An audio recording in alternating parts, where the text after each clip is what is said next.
Welcome to the Refine and Shine, the podcast dedicated to mastering the art of continuous improvement and optimizing every aspect of your life. I'm Angelina Rivera, your host, and together we'll uncover the secrets to refining our lives, our habits, and our processes to unlock our inner brilliance. Join us on Refine and Shine, where we'll delve deep into achieving more in life without the burnout and without all the stress. This podcast is your platform for a more fulfilling life through continuous improvement and personal growth. In each episode, I and a diverse array of guests discuss practical strategies for up-leveling every aspect of your life. From developing good habits and organizing your space to refining your mindset and personal goals, we're going to explore it all. Our guests share personal stories about the systems they've developed or systems they've used and the tweaks they've made in their lives when refinement was needed, allowing them to truly shine. Listen to Refine and Shine to learn how you can implement continuous improvement techniques in your daily routine, develop and maintain healthy habits that lead to success and satisfaction, organize your life to reduce the stress and increase your productivity, foster a growth mindset that propels you to new heights. My mission is to inspire you to take bold action, make positive changes, and become the best version of yourself. Whether you're aiming to elevate your career, nurture meaningful relationships, or enhance your overall well-being, Refine and Shine is your guiding light. With over 25 years of experience in continuous improvement, I help businesses streamline their processes, establish efficient work areas, and implement standard work protocols. I have trained over 600 individuals and teams in process improvement, optimizing workflows, and enhancing overall operational efficiency. Tune in every week as we embark on an enlightening journey, exploring paths to refinement and illuminating the way to shine in every area of our lives. Subscribe now and join us on this journey to polish your life and let your best self shine through. Thank you for joining us on Refine and Shine. Hello, everyone. Welcome back to another episode of the Refine and Shine podcast. I'm super excited because I always love to have different types of people on my podcast, people that are in business, entrepreneurs. And when I first met our guest today, she has a light that makes you want to just smile. She's like full of just optimism. And she has a really incredible journey. She's local to me in the high desert. And so let me just want to talk a little bit about who my guest is. It's Priya Kaylan-Masih, or Masih, sorry. Okay. And she's the founder of Love Your Best Life, LLC. It's a business that's focused on empowering families in the high desert. Since launching in 2023, she has supported over 80 families as a doula, guiding them through their prenatal, their birthing, postpartum, and pregnancy loss experiences. Her impactful work has earned her the 2024 Chamber Award of Excellence Small Business Accolade Award and has a spot as a finalist in the Best of the Desert 2024. Thank you so much for being on today. And just it's kind of interesting. How did you decide, or tell me your story on how you decided to start this business? Awesome. Thank you, Angelina, for having me. I'm excited to be here and talk with our community. So a little bit of background about myself. I am a physician. I trained in Mexico, so that's where I went to medical school, where I, worked with families from all walks of life, and I really started getting involved with women's health, preventive medicine. And then as I worked as an intern in the local government hospital, it did not have a lot of funds. So in the labor and delivery area, the laboring moms would be lined up one after another with no kind of area for their support persons to be with them through their labor. So we as interns not only were the ones delivering their patients, but we were essentially their doulas as well, supporting them through their kind of labor process. At that time, I did not know that that term was called a doula, but I really loved that patient interaction. And then I also worked in a diabetes clinic in Puerto Vallarta, where I, really got into educating patients on how to prevent having gestational diabetes or just diabetes in general through their diet alone. And if anyone's aware, a Mexican diet does not really lead one to have a healthy lifestyle. I myself gained a lot of weight when I was down there. And, if the resources aren't there, how can we expect our population to eat healthy if all we have are, tortillas and Coca-Cola, which was what my patients had. So fast forward, I came back to the States, went back to the East Coast. I'm originally from there. Military life brought us to the West Coast, and I started doing medical Spanish interpreting in the San Diego area, where again I was working with patients that had diabetes as an issue, and just seeing the bad progression of losing their eyesight, or bad vascular flow, all tied to diet. So I knew there was a component of education that I wanted to bring to what I wanted to do in the States. And then I started working at an OB-GYN clinic in the high desert, where I furthered that education with the pregnant moms, do all of their OB intake, nutrition, psychosocial counseling. Really wanted to give them the education so that they can have a healthy pregnancy, avoid having high blood pressure and gestational diabetes. And I really wanted something to bridge over to that hospital setting, really wanted that one-on-one interaction with patients. And somebody, just knew what I wanted to do, and without me knowing it, and said, "Why don't you become a doula?" And I'm like, "What's that?" So I started researching it, and I'm like, "I've already done this work. I've been doing this work for a really long time." And timing is everything. I found a training that aligned with the population that I wanted to serve, because I wanted to stay here in the high desert. I wanted to serve not only Spanish speaking families, but all BIPOC families, because that is, the world that we live in, and our high desert community really needs it. So I found a training, and I completed that in January 23. And I already knew that I wanted to build a business off of it. So that's when I founded Love Your Best Life LLC, and it just it took off from there. And it's the most exhausting and exhilarating work all at the same time, because you never know when babies are going to come. I sleep with my watch at night. I'm always on call. But it's very rewarding. And what's even better is the Medi-Cal doula benefit passed in January of 2023. So that allowed all families with Medi-Cal, which is mostly our population up here, to have a doula. They can have a doula from their prenatal, their whole birth experience, until 1 year postpartum. And even if they never had a doula in their pregnancy journey, they can still have a doula for that postpartum part. So I love that I can be a part of families essentially for 2 years. I become their friend, their hermana, their sister, their tia, their aunt. Like, I'm there for, baby showers, 1 year birthdays. And so it's been really, really rewarding just to be with families through this whole experience, and to be able to support our population in this way. I think that that's amazing. And I didn't know all that background. I mean, and yes, tortillas, right? They have so much sugar in them and the carbs and all the things. And just trying to understand health at the same time as just a daily part of living. And then on top of that, you're giving them all the education on the whole entire process. I know the reason I started this podcast actually was because it was a lot of things, but one of the reasons I started it on the date I started it was the anniversary death of or the anniversary date of of our daughter that we lost. And you help people through pregnancy loss as well, correct? So you Yes, go I do. through everything, and you go from, and postpartum. No, not, I mean, my kids are older now.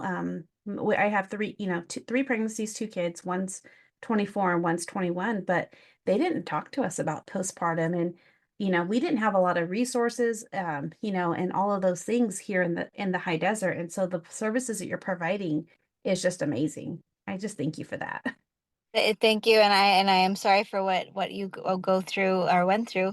Um, and I actually also went through a miscarriage in August, so that has offered me a different lens, so I can support my families in that way. With the Medi-Cal benefit, they actually do get a doula to support them till their baby would have turned 1, and it has allowed me to look for resources to really be more empathetic, and knowing that the grief never leaves us. So I'm thankful for, as hard as it was, thankful for that experience, because now I can offer a different support to not only the mothers, but the would-be parents, the would-be siblings. Everybody Mhm. goes through this too. So um yeah, it's like I said, it's a lot of blood, sweat, and not oh yeah, blood, you have blood in the pregnancy, but blood, sweat, and tears. But it is rewarding. It's not for everyone, but it's a work of heart. What were some of the biggest challenges you faced as starting a business? Not only one as being a woman, but an entrepreneur, and then, in the high desert, or, in the area that, what was some of the challenges that you faced? I think just getting like the business license, just trying to figure it out. And as a Medi-Cal doula, not only are you have to become a trained doula, but you have to meet all the requirements that Medi-Cal sets out. One of them being a business license. A business license for a doula is completely different from, somebody that owns, let's say, a hair salon. And then just trying to make, your local officials understand what a doula does, because we're non-clinical.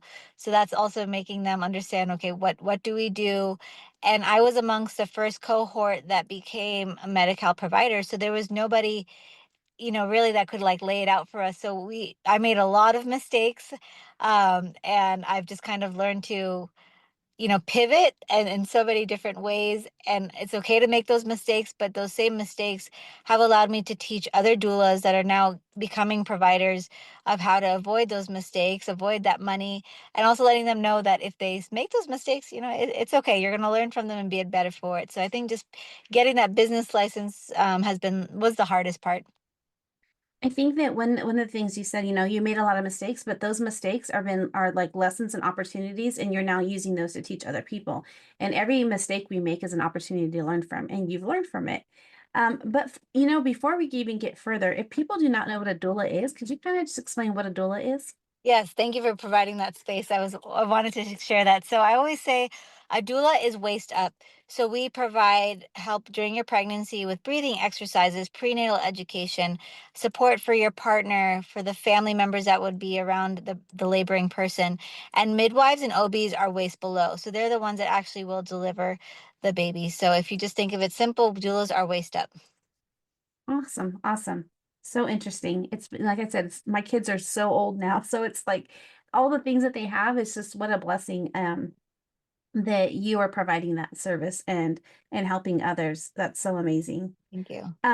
So can you walk through what's it like to work with a family? Like how often, like you said, you started from the pregnancy and all the things, but you said, prenatal, but do you start even if people are dealing with like infertility or trying to even get pregnant? Do you do any of those type of services? Yeah, absolutely. So, there's actually different kinds of doulas. A fertility doula is one type that will literally help patients that are having problems getting pregnant or just working on getting, conceiving, going through that process. I specifically don't do that, but I have kind of advised people that are trying to get pregnant. Let's just start with basics. Let's get healthy first. And these are the ways that we can. If we're healthy, then our body will be able to get pregnant and stay pregnant. So I do help in that way. And then just wanted to backtrack to the definition of a doula. Myself, I'm a full spectrum doula, so I do everything from prenatal birth, postpartum, and then bereavement as well.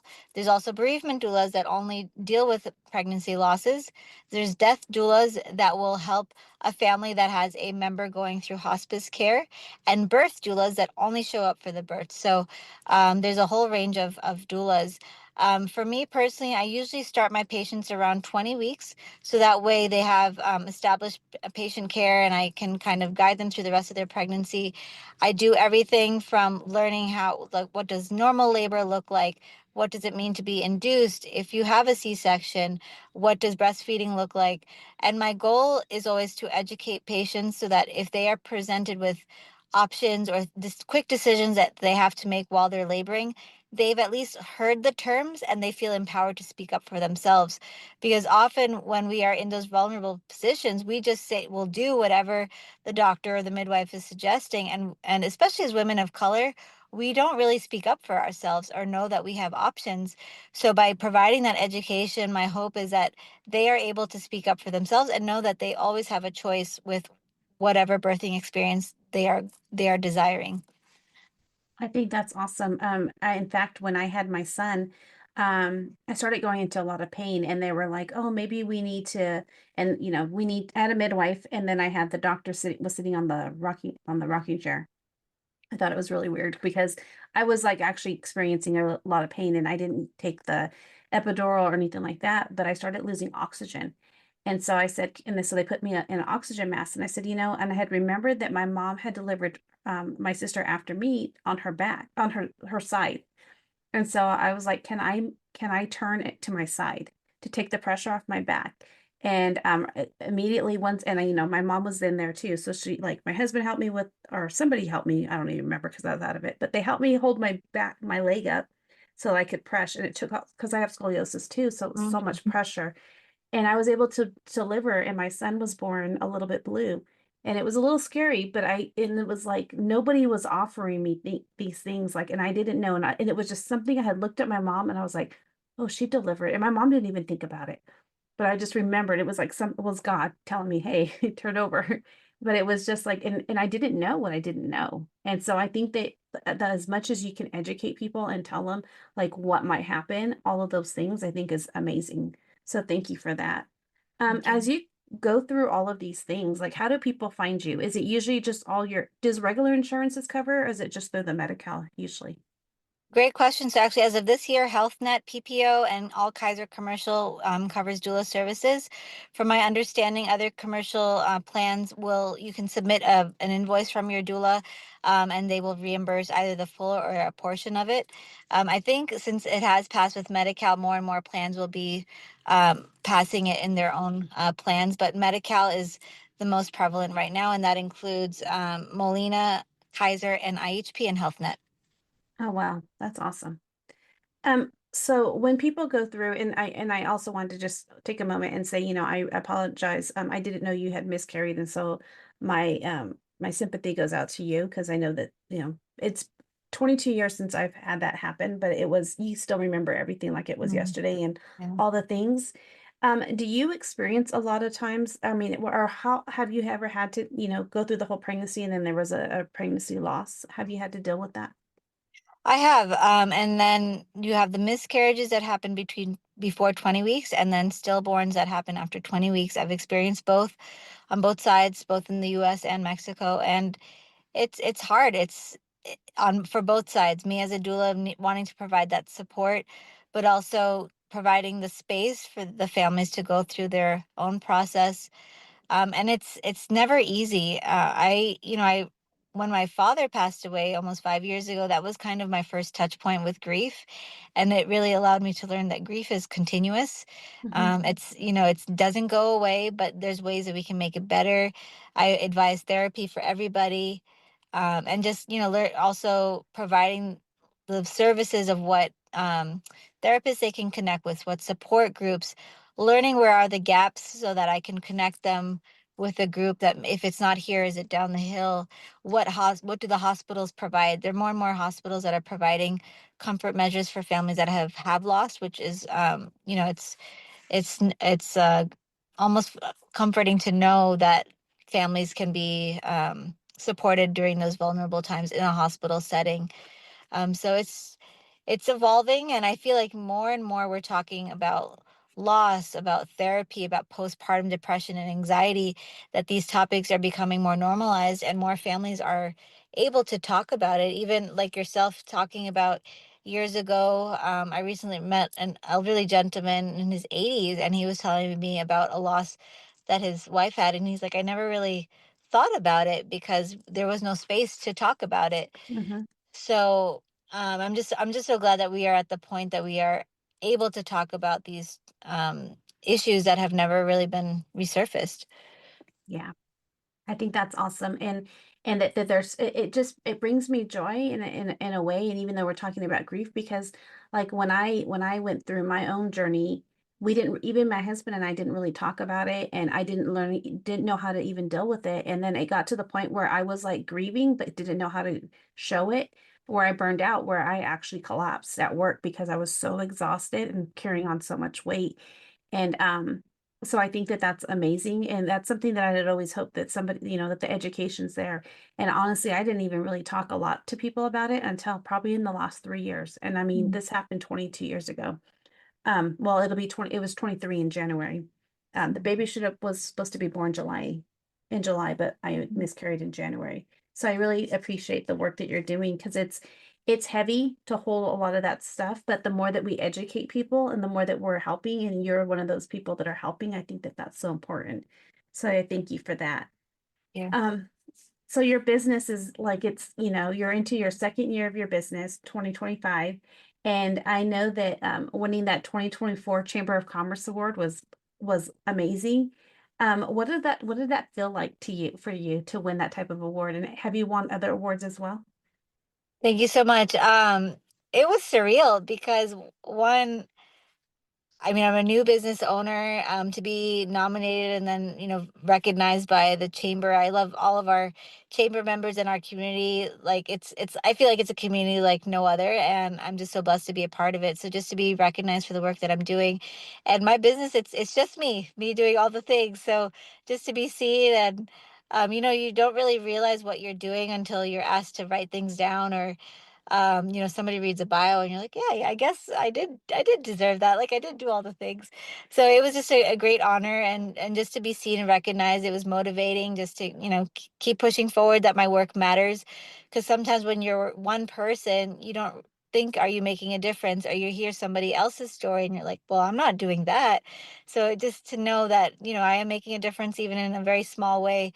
Yeah, that was amazing. And as to other awards, I was nominated for the best of the finalist for the best of the desert under holistic health.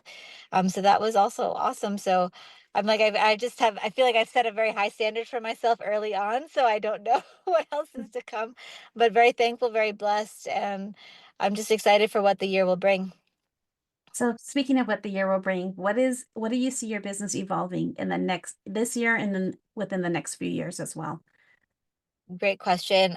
So I want to bring even more education. I want to start doing group birth education classes. That's a big goal of mine. And I also want to do a postpartum support group. Eventually, maybe also a pregnancy loss support group, but I want to start with the postpartum because I feel like a lot of my moms have postpartum anxiety and depression. At least 1 in 3 of my moms have that, and they need a solid support group, excuse me, to connect with. I have connected my moms with each other, and we have a Facebook group, but I think to have something consistent that they can count on will be amazing. And also educating doulas, or people to become doulas, and then doulas that are already trained to become Medi-Cal providers. Because I have noticed that we have doulas up here, but that business component is really intimidating. So I want to teach them that it's really not so hard. Let's break it down. And then our high desert, it's huge. So we need more doulas up here to service more areas. There's no way I can do all the moms, and nor do I want to. So I need more support. So I think education on the doula aspect and also for the patients as well. I think that that's amazing. And I also want to just commend you because as a business of one, you're doing all of it and that's making sure the invoicing is done and all the other things, the medical documentation, it's a lot to go through. I do, coaching, like time management coaching and just doing the podcast. And sometimes I'm like, oh, it's so overwhelming. And I don't do it full time, but to do what you're doing full time, like kudos to you because that's a lot of work. For sure. Thank you. And I like that you're looking at it like what would it look like to teach other people and how you can expand and offering those group support things because you're not just having the business, you didn't create the business just for yourself. You want to leave a legacy behind. And I think Mhm. that more impact that you have by helping educate those around us in the desert, I think high desert is going to be amazing. So with all the things, like you said, you're on call, you have all the things. How do you balance it all? Like between, your work, your self-care, your fit. So, how do you balance everything? We'll be back after a quick break. Are you tired of feeling busy but not productive? You're not alone, and you're not broken. The truth is, most of us are surrounded by constant distractions, whether it's texts, emails, clutter, chaos, and it's draining our energy and our focus. And that's exactly why I've created the Disruptive Distractions course in order to help you take back control. In just 5 powerful modules, you'll learn how to identify your biggest distractions, create systems that actually work, boost your focus and your flow, and finally follow through on the things that matter most. This course is simple, it's actionable, and it's going to be life-changing. And the best part, you don't have to do it alone. Join the movement of doers and dreamers who are done being distracted. Visit angelinarivera.com/store to enroll now before the next session starts. It's time to disrupt the noise and own your focus. I'm still discovering that balance, and when I have that magic, I will let you know. But I think my biggest thing, my biggest advice for anybody is have a morning routine. When I started my own wellness journey, I didn't even get into that, but that was a big thing for me. It's waking up early, having designated time, no emails, no phones, no social media, just for me. I mirror off of The Miracle Morning. I highly recommend that book by Hal Elrod. But I spend some time, I journal, I meditate, I do my devotions, and then I work out. And that's my time. And it may require me waking up early. Today I woke up at 3:30. I usually have to wake up that early because my husband's up by 4:30. But that time is mine. And that means maybe I'm going to bed at 8 o'clock. Maybe I'm saying no to evening engagements. But if I don't have that time in the morning, like my day is off the whole day. So that's my biggest advice. And it may seem crazy to some people. And if you can't do that early, that's okay. Just 5 minutes early, and then just 5 minutes and 5 minutes. Because if you kind of ground yourself first, whatever comes at you at the day doesn't matter because you took care of yourself first. So that's my biggest advice. And also having um, designated time for yourself and your loved ones. And I love the do not disturb function on my phone. So I have times starting from 6 p.m. to 9 a.m. My phone automatically goes on do not disturb. I don't go on social or checking emails or anything. My patients that I'm on call for, they're the only ones, and my husband, that can be patched through on the do not disturb.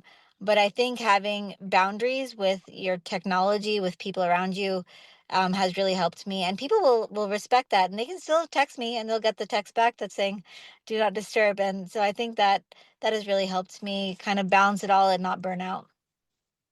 That's awesome. And with all the things, like, you just communicate that with your husband, that you have this morning routine, and he respects that too. Oh yeah. He Awesome. knows. He knows. And if he's a morning riser too. So if he knows, then he'll take my dog in the other room and just kind of like let me do my thing because he knows I need my routine. I think that's amazing. And I think it's so important to have that balance. And morning routines are essential. That's one of the things I, coach people on. You're going to always, if you're going to have chaos, if the first thing you do is grab that phone and don't make time for yourself, and the people will say, well, I'll just do it later. I'll do it later. You're not going to do it later. Mm, You got to respect yourself as if you're, and schedule those times as if you were going to a doctor's appointment. And, yes. it's just a daily thing to take, and like how you said, to make you grounded and your devotions and all of the things. I think that's great. And I thank you for sharing that with people who are struggling, as an entrepreneur and trying to balance it all. I mean, to help 80 families that you have helped so far, I mean, that's a big impact. And, that's a lot to carry. So I'm really excited that you're taking care of yourself. What's one piece of wisdom you always share with the families you work with? I think all the same thing, have boundaries, because you're in a very intimate setting. So I always say you don't have to have mom, grandma, auntie, everybody in the birthing space. Like, choose who you really want to share. If it's just your partner and it's me, or if you even don't want me when you're pushing, like, that's okay. You have to now, especially I feel like a lot of our younger families or families that are intergenerational, they feel like they need to include everybody, or it's just the culture to have everybody involved. And I always say this is your family, like your support person, and your baby, like that's your family. So it's okay to, tell them that don't be in the birthing space, and at the same time develop a plan.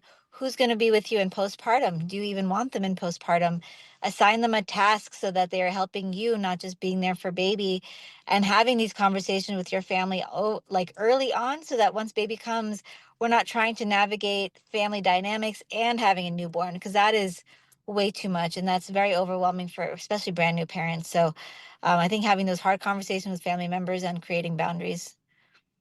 I think that that's so important. And when I had my second child, you know, um, I didn't really tell anybody I was going to the hospital. And it Yeah. was just, and it happened so fast. Anyway, once I went into full on labor, it happened so fast. It was just my husband and I and the doctor running in to catch the baby.